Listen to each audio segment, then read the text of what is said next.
Did you watch SmackDown? Yes, I did. All right, let's talk about it. What was the number, Joe? By the way, The number was 2.175 million, which down is a little down. bit. I can Is that imagine. up? Yeah, it'll. There was NBA and NHL playoff games that night too. Right. On a Friday. I would consider the SmackDown baseline like 2.25 million is like kind of like if they're above that number slightly, it's but that's kind of like it seems like the average, So I would suspect they're probably going to be maybe like 10% under that. Well, actually, it's not even 10% now. It's like it's less than that, but they're going to be slightly under that number with the basketball and hockey playoffs because that's just going to And not only that, yeah, bro, like 85% of the games have been great. Right. So they're competing against good TV. That's right. The demographic is right. The demographic is going to gravitate towards that. So the show opens with Damian Priest and Finn Balor versus actually wait, hang on. Yeah, versus Ray. Yeah, Damian and Finn against Ray and Santos. And I'll be very honest with you guys. Okay, when I watch wrestling these days on WWE, I fast forward through the matches because like these guys wrestle a very basic style. I'll forward to the finishing sequence, right? Because like I'm not like these matches don't suck. They're not great. Everybody knows how to work. It's like I don't need to see if I'm not watching this live. I don't really need to see the actual in-ring because I'm more engrossed in the storylines. I want to see what the finishes are and the angles and the interviews and stuff, right? Do you watch these matches from start to finish? Or do you I watch the matches. I watch the matches my friends are in, so I can talk to them about it later. Because sometimes they'll call me and go, "Hey, did you see my match? What do you think?" Right. And I'll watch something that I know is gonna be good. Right. Other than that, I just fast forward to the end because usually the great thing I like about WWE, their ending sequences are usually always very good. Spot on. They're there, and that's a lot of. They learned. Like I got to give credit where credit's due. That's a lot of the Johnny Ace influence. Where but I had a conversation with Booker T one time, and he told me that when Johnny Ace started laying out the finishes, okay, and like he would get with Johnny Ace, he said that's all he would just like. The finish would be like 6 to 7 minutes long sometimes. He said he wouldn't even go over the beginning of the match or wouldn't even think about it. He would call most of that in the ring, and they get to the thing, and they get to the Johnny Ace finish, and he would just go through the sequences and then do the finish. And like Johnny Ace, I got to admit. He was a very good finish guy if, you like, or like if you need clean finishes. And he would like lay them out and stuff. And, so he was always very good with that. But what the Japanese understood, and obviously he learned from them, is the most important part of the match is the finish. Right. So if the match is good and the finish sucks, the match sucks. Right, exactly. That's the last thing you see in the match is the You don't think like, oh, well, that sucked, but the other 10 minutes was great. You just think, oh, that sucked. Right. It's like when you see a movie and the ending's really good. You're like, wow, because that's the last thing on your mind. Yeah. Right. Like or like 7. So the heels go over, and after the match, Priest got on the microphone and said Bad Bunny will return on Raw, and he hoped it went better for him this time than last time, and he asked, but basically he just got on the mic and said like he's calling out Bad Bunny. So they're really when is that pay-per-view, by the way, Joe? The Puerto Rican pay-per-view. It's let's see, 2 weeks maybe. Is it that soon? It is May 6th. So yeah. Yeah, 2 weeks. Right. Interesting. All right. So Zelina Vega was shown backstage talking to Pierce. She told him she wanted to challenge Rhea Ripley at Backlash and framed it as an opportunity to represent her country in Puerto Rico. And Pierce said he would talk to Rhea and upper management and get back to her. Colin, basically, she's Puerto Rican. So she is going to be a big baby face in Puerto Rico against Rhea, but I don't think anybody and their mother thinks she has any chance of beating her. Do you see anything in this? Right. I think the thing that hurts her, she can do some little high-flying moves here and there, and Rhea can base her, but her physicality doesn't match Rhea's, and that might be a problem unless she really brings it. So we saw a promo from Karrion Kross and Scarlett, and they talk about how he'd never done anything to anyone. It was the cards. Fern Scarlett's tarot set, and he said he had taken things away from Mysterio, McIntyre, and Moss, and I would take away Nakamura's honor. I want to hear Jason. What did you think of that promo? I thought that was that's typical Cross content where he nails I thought that was a good promo. But what did you think of that? I think it's storyline progression. Right. Yeah. So let me give you Jason Powell's take. Let me give you Jason Powell's take. Cross is having a real hard time connecting with his tarot card gimmick. He needs to try something else. I completely disagree with that.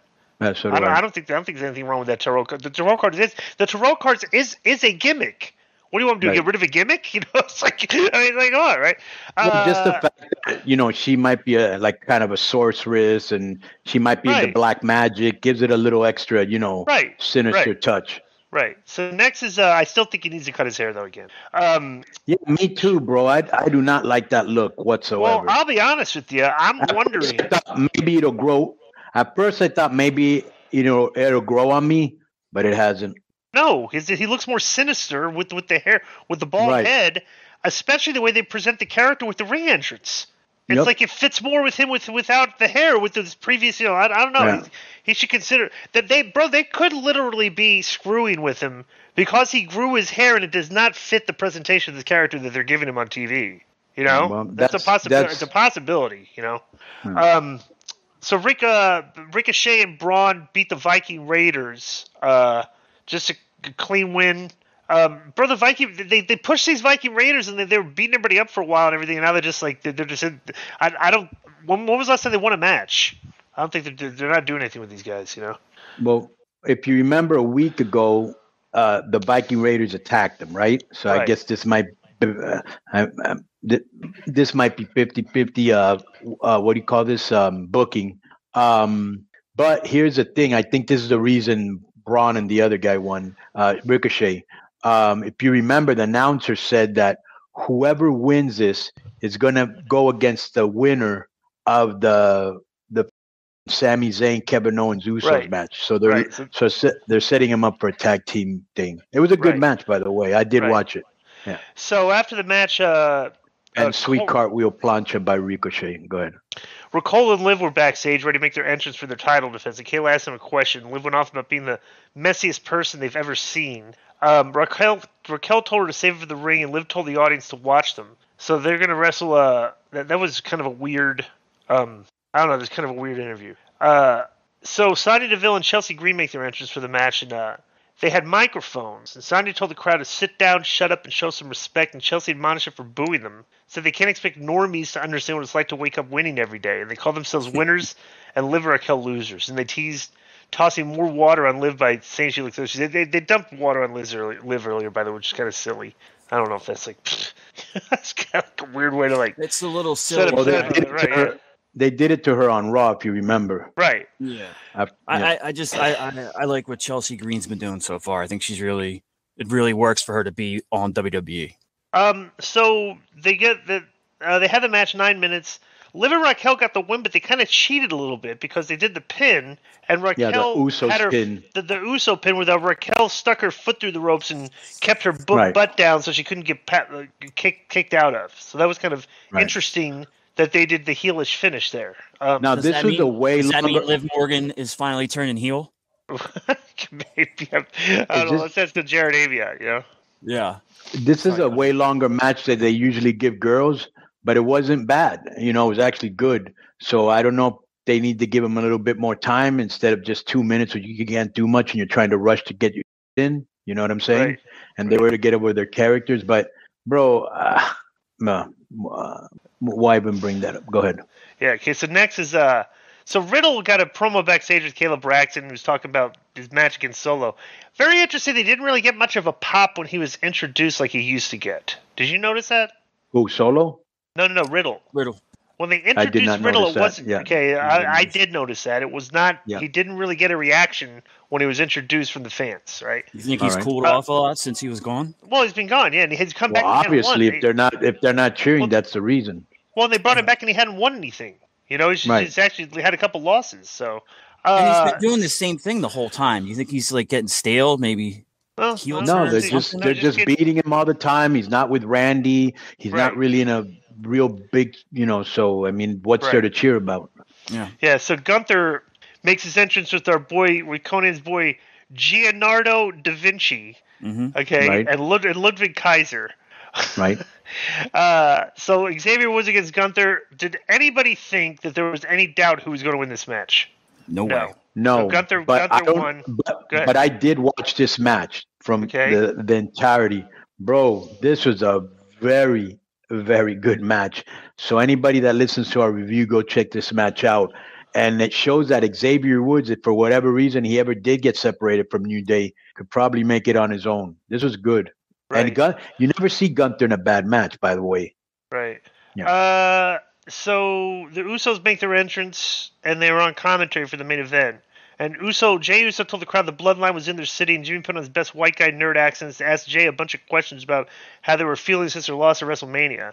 He refused to answer the question and said they were focused on the future and bringing home gold next week. And he said that they would become 9-time tag team champions and dedicate their win in the WrestleMania rematch to the tribal chief Roman Reigns. Jay and Jimmy both said that Sami and Kevin would get bodied next week, just like Matt Riddle would get bodied tonight by the Samoan Savage and Force of the Bloodline, Solo Sikoa.